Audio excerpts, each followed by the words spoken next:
মামার লড়াই, একদিকে আপনার বড় মামা গোলাম রব্বানী, আরেকদিকে গোলাম সারওয়ার। এর আগে লড়াই হয়েছিল, এবার নির্দল সমর্থিত নির্দলের প্রার্থী, আপনি সঙ্গে রয়েছেন মামার, কি বলবেন?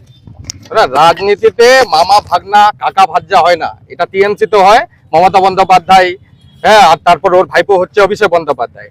কংগ্রেসের মধ্যে আমরা মামা ভাগনা, ভাই ছেলে, মা বেটা এগুলা রাজনীতি করি না। আদর্শ আর নীতি নিয়ে রাহুল গান্ধী রাজনীতি করে, আর সে লড়াইকে আমরা আগে থেকে বলেছি, কাশ্মীর থেকে কন্যাকুমারী পর্যন্ত নফরত কি বাজার মে মোহব্বত কা দোকান খুললে আয়ে হ্যাঁ। গোয়ালপুকুরে যতগুলা অন্যায় হয়েছে, মার্ডার থেকে শুরু করে, ছিনতাই থেকে শুরু করে, ওখানে রেপ থেকে শুরু করে প্রত্যেকটা জিনিসে গোলাম সারওয়ারকে দেখা গিয়েছে।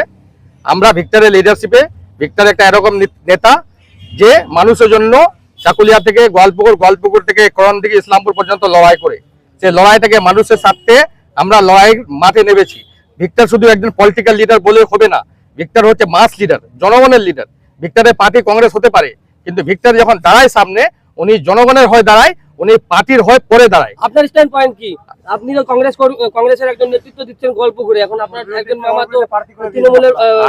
আমি কংগ্রেস করি কি কংগ্রেস করি না, ডিস্ট্রিক্ট প্রেসিডেন্টকে যখন আপনি জিজ্ঞাসা করবেন, উনি ডাইরেক্ট বলে দেবে কি ওরা আমরা ইসলামপুরকে জেলা নিয়ে একটা আন্দোলন করেছিলাম, ইসলামপুর জেলা নির্মাণ কমিটি, সেটাকে ডিস্ট্রিক্ট প্রেসিডেন্ট বলছিল ওটা জেলা নির্মাণ কমিটি না, ওটা ইসলামপুর বেঈমান কমিটি।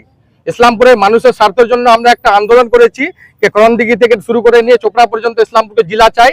ওই জন্য ভিক্টোরিয়া কমিটির সদস্য চেয়ারম্যান ছিলেন, অশোক রায়ও চেয়ারম্যান ছিলেন, ওই জন্য আমরা লড়াই করছিলাম। যখন ভিক্টর আমাদেরকে গল্পপুরের সেবা দলের প্রেসিডেন্ট নুর ইসলাম সাহেবকে করে দিলেন, আর আমাকে ভাইস প্রেসিডেন্ট করে দিলাম, সেই ডিস্ট্রিক্ট প্রেসিডেন্ট আমাদেরকে বললো যে ওটা সেবা দল না, ওটা বজরং দল।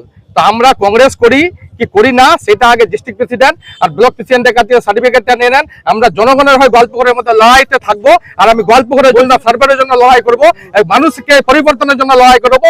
15 বছর যেভাবে এরা মানুষকে শোষণ করেছে শাসনের নামে, সে শাসনকে আমরা আগামী দিনে পরিবর্তনের লড়াই আর পরিবর্তনের ঝড় গল্পপুরে মানুষ চাচ্ছে, সে মানুষকে আমরা এগিয়ে নিয়ে গল্পপুরে আমরা রাজনীতি করবো, সার্ভারের লিডারশিপে আর ভিক্টরকে সামনে রাখি। বলছি না, একটা বিষয় বলছি, ভিক্টর হচ্ছে দুই জায়গা থেকে প্রার্থী চেয়েছিল কংগ্রেসের কাছ থেকে, গোয়ালপুর এবং চাকুলিয়া। সেখানে চাকুলিয়া থেকে প্রার্থী করে আছে, গোয়ালপুরে প্রার্থী করে, সেই জন্যই কি আপনারা গোলাম সারওয়ারকে কংগ্রেসের 2011 সালে কংগ্রেসের সাথে টিএমসি জোট হয়েছিল, তখন এই দীপা দাস মুন্সি চোপড়া থেকে হামিদুর রহমানকে পালকি চাপে দাঁড়িয়েছিল, ইসলামপুর থেকে কানাইয়ালাল আগরওয়ালকে, আর আপনার করণদিঘি থেকে শামসুলকে দাঁড়িয়েছিল। তখনও কংগ্রেস ছিল দীপা দাস মুন্সি, তখন মহিষ সেন গুপ্তাও কংগ্রেস ছিল, আর এখন আমরাও কংগ্রেসই আছি। এটা বিষয়টা বুঝতে হবে, কংগ্রেসকে বাঁচানোর জন্য আমরা নির্দলকে সাপোর্ট করতেছি, আমরা কংগ্রেস ছাড়ছি না। কি কারণ আপনি কংগ্রেস করছিলেন, এখন দেখা যাচ্ছে আপনার কংগ্রেসের একজন প্রার্থী সিম্বল নিয়ে নমিনেশন করেছে, ফুললি প্রচার করেছে, আপনারা কংগ্রেসের প্রার্থীর বিরুদ্ধে নমিনেশন করেছেন, কারণটা কি?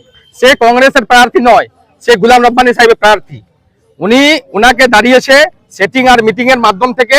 এটা হয়েছে গল্পপুরে 100টা মানুষের কাছে আপনি যাই যদি রায় নেবেন, তো গল্পপুরের মানুষ দিয়েছে রায়, আমরা ভিক্টরের লিডারশিপে সর্বরকেই চাই। কারণটা কি?